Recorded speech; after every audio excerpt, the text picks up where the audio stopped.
Shalom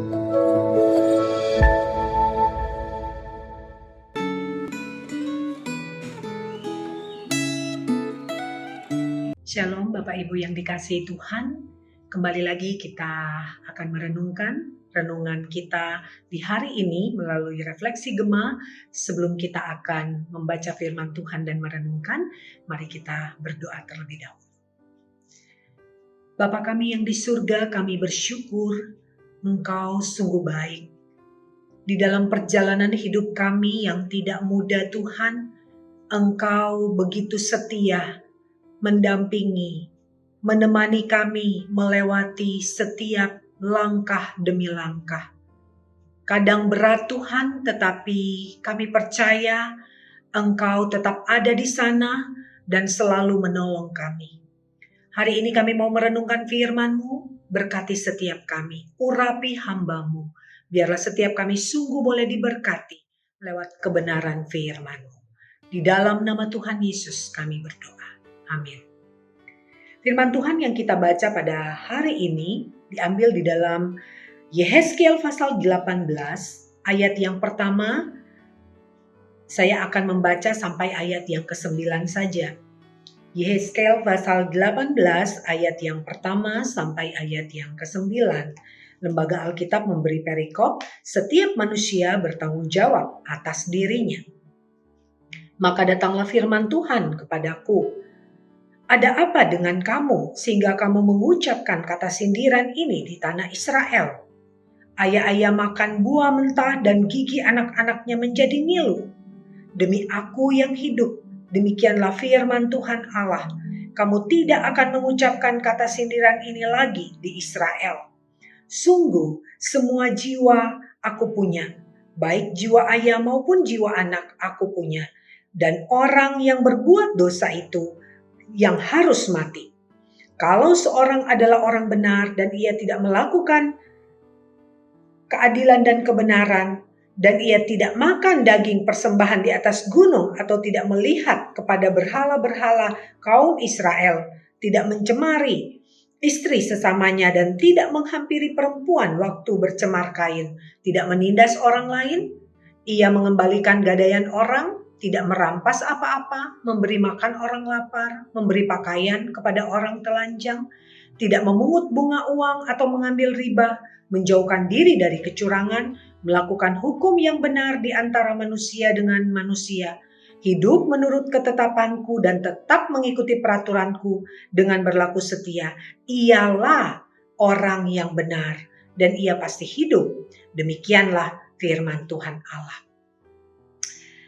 Di dalam Yehezkiel pasal 18 ini mau memberikan penjelasan kepada kita betapa pentingnya kita menjaga hidup kita, langkah-langkah yang kita ambil, perkataan kita, pemikiran kita. Karena apa yang kita lakukan, apa yang kita putuskan, ketika kita bertindak, ketika kita melakukan segala sesuatu kepada seseorang, maka itu akan mendatangkan akibat bagi diri kita sendiri.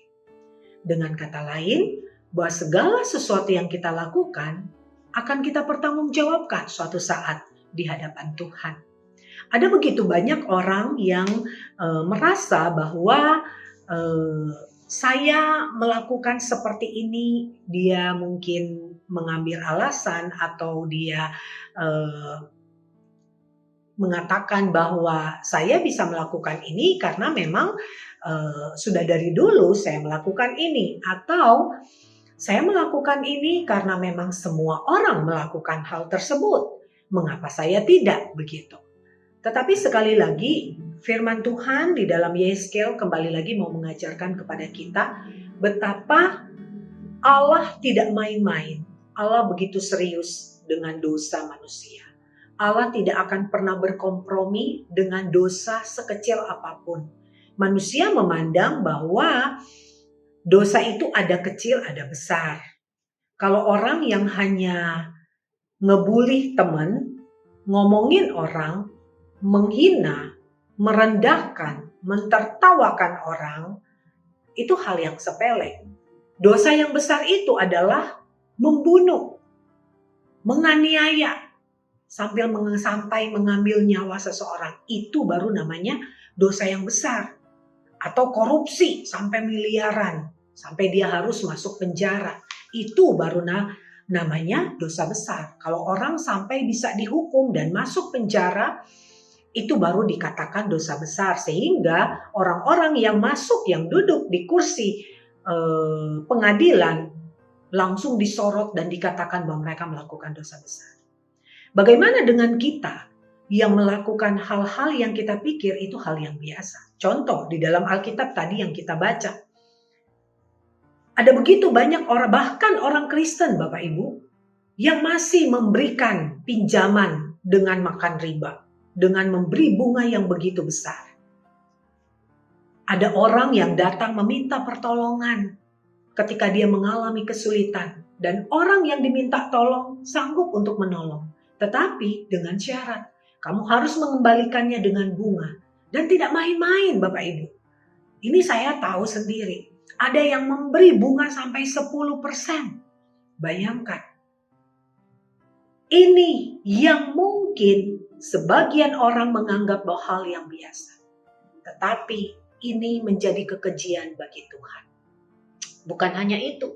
Di sini jelas sekali dikatakan, ya, bagi orang-orang yang menganggap rendah, orang yang menyepelekan, yang menindas, yang mengambil hak orang lain, ya, yang merendahkan orang lain, itu semua dosa yang sama besar dengan sebuah pembunuhan.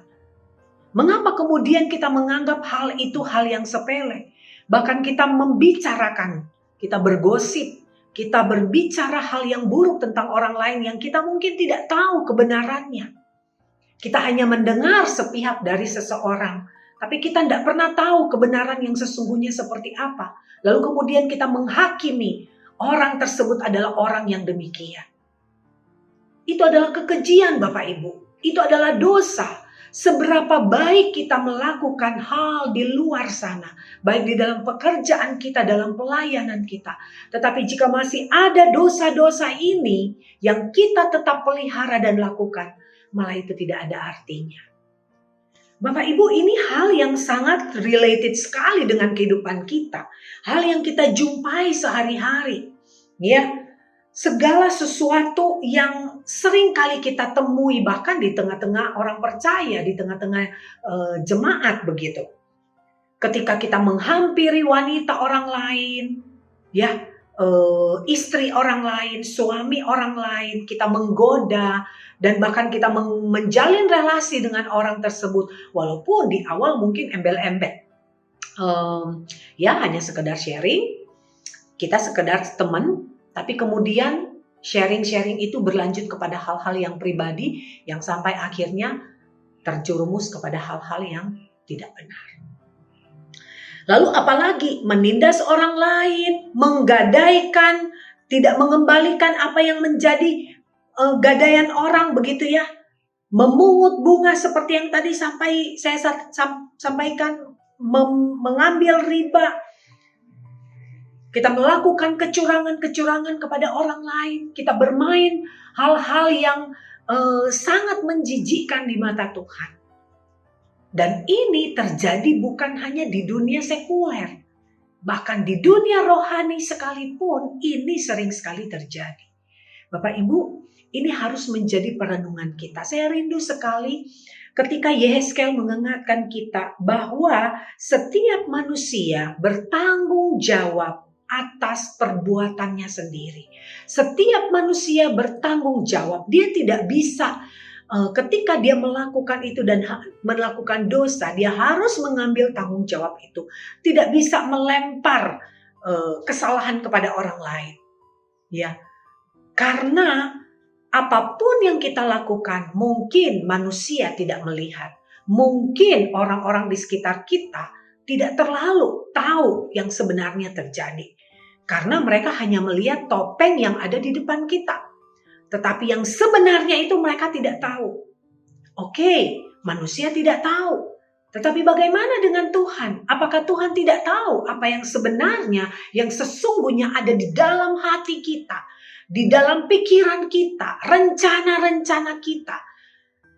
terhadap orang lain, orang yang kita tindas, orang yang kita aniaya, orang yang kita fitnah, orang yang kita jatuhkan, orang yang kita lecehkan, orang yang kita rugikan, orang yang kita sepelekan, orang yang kita anggap bukan siapa-siapa. Apakah Tuhan tidak tahu? Tuhan tahu, Bapak Ibu, Tuhan tahu. Kalau seandainya di dalam perenungan ini kemudian kita mulai mengkoreksi diri dan mengatakan, iya Tuhan, ya saya pernah seperti demikian. Saya pernah menghakimi seseorang tanpa saya tahu kebenaran yang sesungguhnya. Jikalau kita pernah mengalami hal demikian, bertobatlah. Karena sebaik apapun yang kita lakukan di dalam pelayanan kita, di dalam kehidupan kita sehari-hari, di dalam kita berelasi, itu tidak akan pernah menjadi berkat. Itu tidak akan pernah menjadi buah yang manis jikalau kita masih menyimpan hal-hal demikian. Jikalau ini yang kita lakukan tapi kita tidak pernah mau menyadari dan mengakui serta mau bertobat, maka itu semua sia-sia, semua yang kita lakukan. Siapapun itu, bahkan pengkhotbah, hamba Tuhan seperti saya, ya, ketika kita tahu bahwa kita telah melakukan dosa terhadap sesama kita, terhadap rekan-rekan kita, terhadap pasangan kita, terhadap orang-orang di sekitar kita, terhadap mungkin anak buah kita, terhadap pembantu rumah tangga kita di rumah, terhadap bawahan kita, terhadap rekan kita, siapapun itu, jikalau kita pernah melakukan hal ini, bertobat dan minta ampun kepada Tuhan, maka Tuhan akan berbelas kasihan dan mengampuni kita. Ini menjadi peringatan buat kita, dan ini sekaligus mengevaluasi diri kita masing-masing. Jikalau di dalam perjalanan hidup kita masih ada yang kita lakukan yang tidak berkenan di hadapan Tuhan, maka datanglah kepada Dia, Allah yang sanggup menyempurnakan kita, mengampuni kita, dan menolong kita agar kita kuat menghadapi segala hal. Bahkan kita kuat untuk mengakui segala yang pernah kita lakukan di hadapan Allah terhadap sesama kita. Mari kita berdoa. Bapa kami yang di surga, kami datang kepadamu Tuhan dengan seluruh keberadaan kami yang transparan, yang terbuka, yang tidak ada satupun yang Tuhan tidak tahu. Tuhan, kiranya Engkau berkenan mengampuni kami. Jikalau Engkau mendapati bahwa seringkali tanpa kami sadari kami menghakimi sesama kami. Kami merendahkan mereka. Kami tidak mempedulikan mereka. Kami mengambil hak mereka. Kami mencurangi mereka. Kami menghina mereka. Kami merusak nama baik mereka. Kami mengatakan hal-hal yang tidak benar tentang mereka. Kami melakukan hal-hal yang tidak baik tentang mereka, tentang orang-orang yang mungkin Tuhan pernah tempatkan di sekitar kami, atau yang ada saat ini di sekitar kami, apakah itu keluarga kami, saudara-saudara kami, rekan kami. Ya Tuhan, kiranya Engkau mengasihani kami supaya kami sungguh-sungguh menyadari dan berikan kami hati yang lembut untuk mau datang kepada Tuhan memohon pengampunan yang daripadamu. Berkati kami Tuhan, berkati. Kiranya Engkau Allah Roh Kudus yang akan menopang dan membaharui kami, supaya kami senantiasa terus dipakai Tuhan menjadi alat yang berguna, yang membawa berkat bagi banyak orang. Hanya di dalam nama Tuhan Yesus kami berdoa. Amin.